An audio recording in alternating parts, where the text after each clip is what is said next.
Now, second concept which I am going to teach you is the resonance. Resonance की बात क्यों की गई? रेजोनेंस का कॉन्सेप्ट इसलिए इवॉल्व हुआ क्योंकि बहुत सारे ऑर्गेनिक मॉलिक्यूल्स ऐसे हैं जिनके एक स्ट्रक्चर बेसिस पे उसकी सारी फिजिकल और केमिकल प्रॉपर्टीज को एक्सप्लेन नहीं किया जा सकता है। जैसे अगर मैं बेंजीन लूँ और बेंजीन का ये स्ट्रक्चर बनाऊँ, तो इस पर्टिकुलर स्ट्रक्चर में यहाँ पे कार्बन कार्बन डबल बॉन्ड है और यहाँ पे कार्बन कार्बन सिंगल बॉन्ड है। मतलब इस बेंजीन के अंदर 3 डबल बॉन्ड्स हैं और 3 सिंगल बॉन्ड है। लेकिन अगर मैं इथीन का केस देखता हूँ, इथीन के केस में जब कार्बन कार्बन डबल बॉन्ड की बॉन्ड लेंथ चेक करते हैं तो ये बॉन्ड लेंथ आती है 1.34 एंगस्ट्रॉम। जब मैं carbon carbon single bond ethane में कार्बन कार्बन के बॉन्ड लेंथ को चेक करता हूँ तो ये जो पर्टिकुलर बॉन्ड लेंथ आती है वो आती है 1.54 एंगस्ट्रॉम। तो इसका मतलब अगर मैं कार्बन कार्बन डबल बॉन्ड की बॉन्ड लेंथ 1.34 और सिंगल बॉन्ड की बॉन्ड लेंथ 1.54 सोचता हूँ, क्लियर? तो बेंजीन के अंदर भी 3 सिंगल बॉन्ड है और 3 डबल बॉन्ड है। तो इसका इस पर्टिकुलर की जो वैल्यू आनी चाहिए थी वो वैल्यू आनी चाहिए 1.34 और इसकी जो वैल्यू आनी चाहिए थी ये वैल्यू आनी चाहिए थी 1.54 एंगस्ट्रॉम। लेकिन एक्सपेरिमेंटली देखा जाता है कि दोनों बॉन्ड लेंथ बराबर है और ये 1.39 एंगस्ट्रॉम। तो इसका अगर ये सारे बॉन्ड लेंथ बराबर है तो मैं इस पर्टिकुलर स्ट्रक्चर के द्वारा इस बेंजीन के इस फिजिकल प्रॉपर्टी को एक्सप्लेन नहीं कर सकता हूँ। तो इसे कोई दूसरा मॉलिक्यूल बनाना पड़ेगा और मॉलिक्यूल दूसरा सोचते हुए इस बेंजीन की प्रॉपर्टीज को हम एक्सप्लेन करें।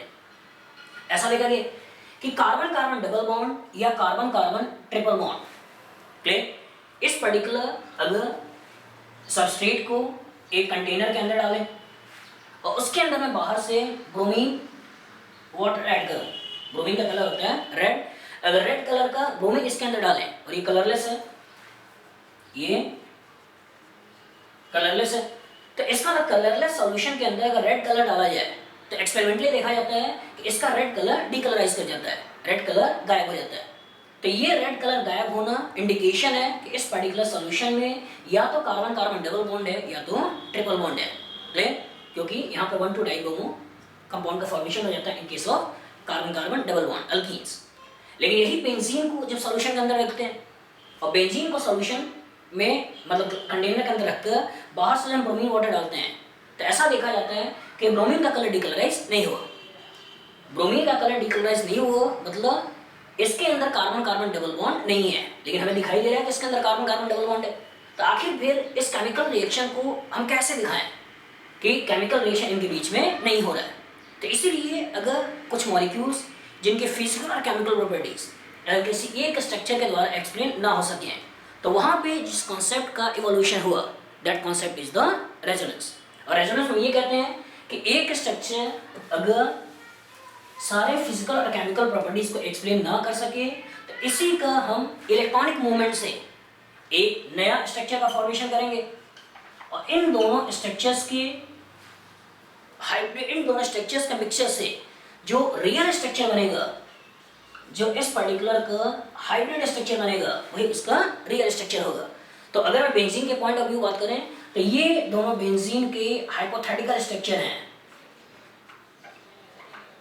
हाइपोथेटिकल स्ट्रक्चर हैं। ये बेंजीन के सारे फिजिकल और केमिकल प्रॉपर्टीज को एक्सप्लेन नहीं कर सकते हैं। लेकिन अगर इन दोनों के कॉम्बिनेशन से अगर मैं उसका रियल स्ट्रक्चर की तरफ सोचूं तो ये इसका रियल स्ट्रक्चर है, रियल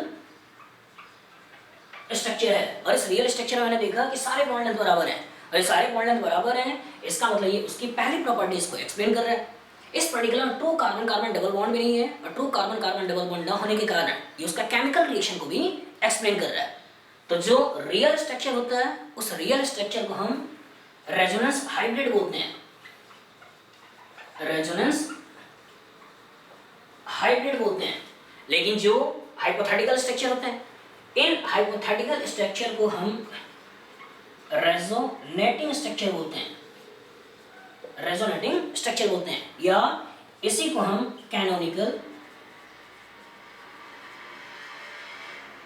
स्ट्रक्चर बोलते हैं, क्लियर?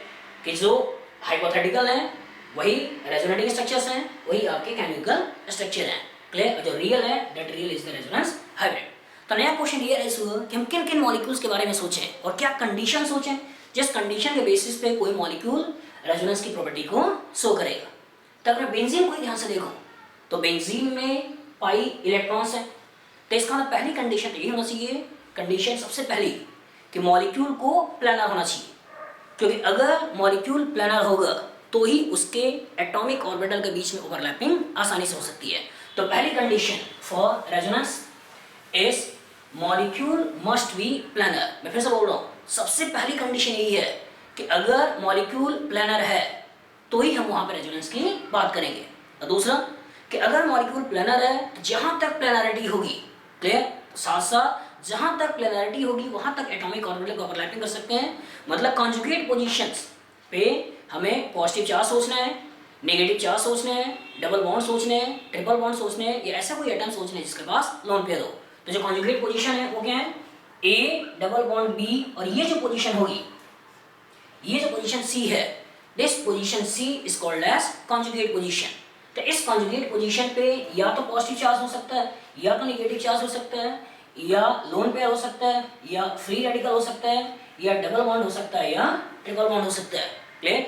मतलब अगर मैं केसेस का एनालाइज करूं कि कौन कौन से केसेस पॉसिबल है जिसमें हम रेजोनेंस की बात सोच सकते हैं, तो जो सबसे पहला केस होता है वो ये होता है, A double bond B, C have either positive charge, negative charge, lone pair, free radical, double bond और ट्रिपल बॉन्ड। अगर ऐसा केस दिखाई दे रहा है मतलब रेजोनेंस होगा।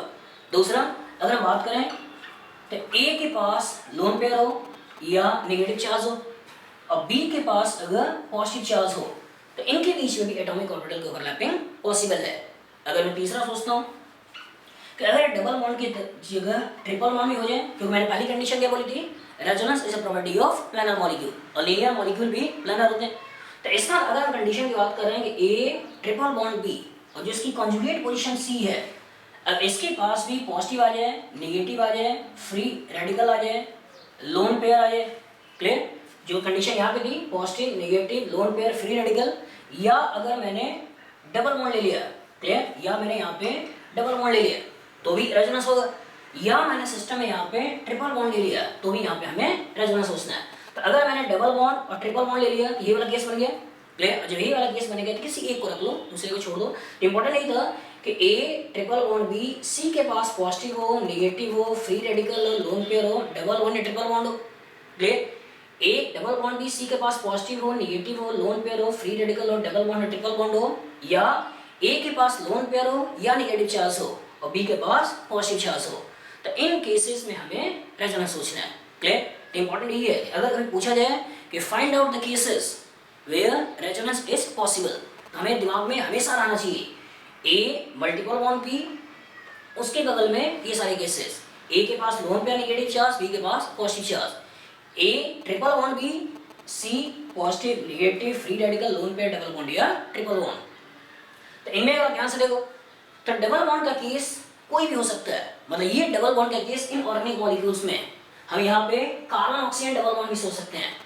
क्लियर? तो इसका मतलब रेजोनेंस हमें एल्डिहाइड में भी दिखाई देगा, एसिड हैलाइड में भी दिखाई देगा, एसिड में भी दिखाई देगा, एस्टर में भी दिखाई देगा, एनहाइड्राइड में भी दिखाई देगा, अमाइड में दिखाई देगा।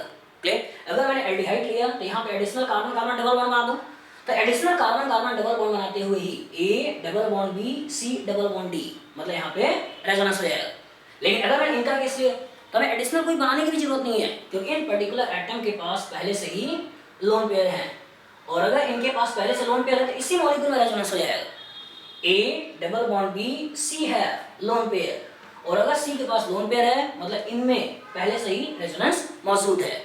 अगर मैंने कार्बन डबल बॉन्ड नाइट्रोजन की बात किया तो इस पर्टिकुलर के आगे अगर कार्बन कार्बन डबल बॉन्ड लगा दें तो A double bond B, C double bond D, इसमें रेजोनेंस होगा।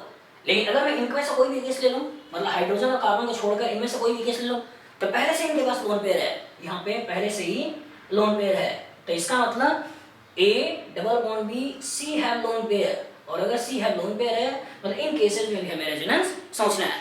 अगर इनकी बात कर सोचता हूँ तो ए डबल बॉन्ड बी पहले से ही आ गया, अगर मैं यहाँ पे सी डबल बॉन्ड डी किसी का भी ले लूँ, चाहे वो कार्बन कार्बन का डबल बॉन्ड क्यों ना हो, कार्बन ऑक्सीजन का डबल बॉन्ड क्यों ना हो, कार्बन नाइट्रोजन का डबल बॉन्ड क्यों ना हो, even carbon carbon triple bond या कार्बन ट्रिपल बॉन्ड नाइट्रोजन ही क्यों ना हो, केसेस आ जाएंगे, मतलब इनमें भी रेजोनेंस होगा, इनमें भी रेजोनेंस होगा, इसमें भी रेजोनेंस होगा।